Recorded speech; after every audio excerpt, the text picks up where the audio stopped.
This is Ida and Louise Cook, and how these women do not have a movie made about them, I will never know. Theirs has got to be one of the most remarkable stories to come out of World War II. Ida, over here, became a hugely successful author. She published well over 100 romance novels with Mills and Boon. She was like one of their star authors. But that's not what this story is about. In the lead up to World War II, these two ladies managed to smuggle out, rescue and assist 29 Jewish people escape the clutches of the Nazis. So what you need to know about these sisters is that they never married, they stayed close their entire life. In fact, they lived with their parents their entire lives. They came through the First World War, there was a big shortage of men, so there were lots of women who just weren't partnered up, and to be honest, they never really seemed that interested in it. They were working as civil servants in London, and their huge passion, the thing that they loved, was opera.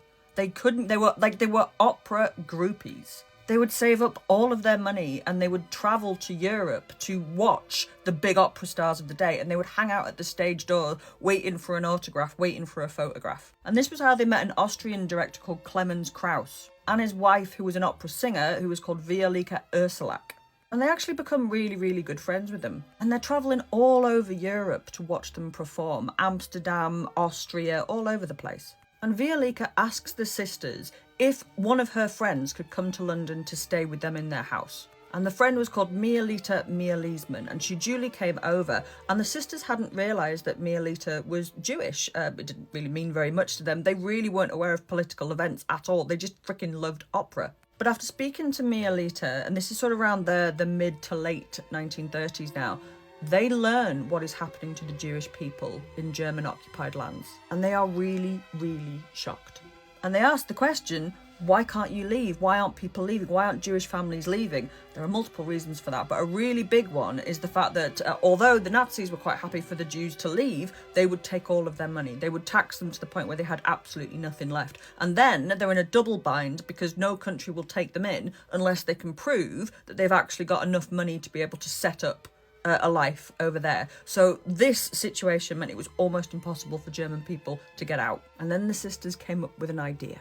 What they did, these two middle-aged British spinsters, they decided that they would use the fact that they had been travelling all over Europe as a cover, and they would smuggle the life savings of Jewish families and Jewish people out of the country. They would liquidate all of their assets and convert it into portable wealth, jewels, furs, money that could be strapped onto them. And that's what they would smuggle out of the country back to the UK. And it was about this time that Ida started to write for Mills and Boon. So suddenly she's got a lot more disposable income, which means they can make more trips. And they did this with the help of the composer Clemens Krauss, who would give them a cover because he would tell them where he was going to be performing. They would go over there, they would fly over with these empty suitcases. Then they would meet the resistance in the daytime and they would cover themselves in jewels and furs, ready for their trip back again. Their story, if they ever got stopped, was that they were going to play up the confused British spinster routine and say that they couldn't possibly leave all these jewels at home because that wasn't safe. And, I mean, what can you say to that? You can say that that's stupid, but you can't say that that's not true. And, of course, if anyone quizzed them about opera, they knew everything anyway. I've got a clip here of Ida being interviewed by Sue McGregor in 1981. Did you ever feel that the fiction that you were writing and the life that you were living intertwined in a strange sort of way? People think it was madly dangerous. It wasn't. It was rather dangerous. And just by what Ida is saying there, it was crazy dangerous. It was so dangerous what they were doing.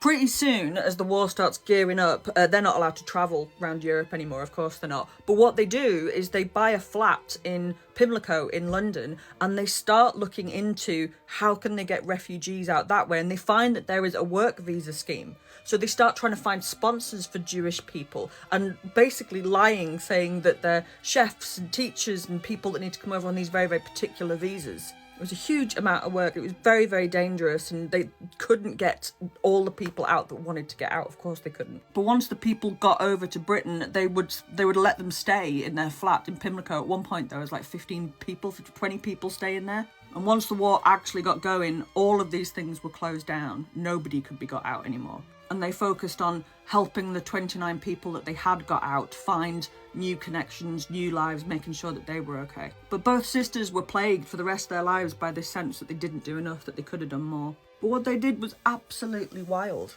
and so brave, and they were honoured as righteous among the nations in 1965. And that is the story of the Cook sisters.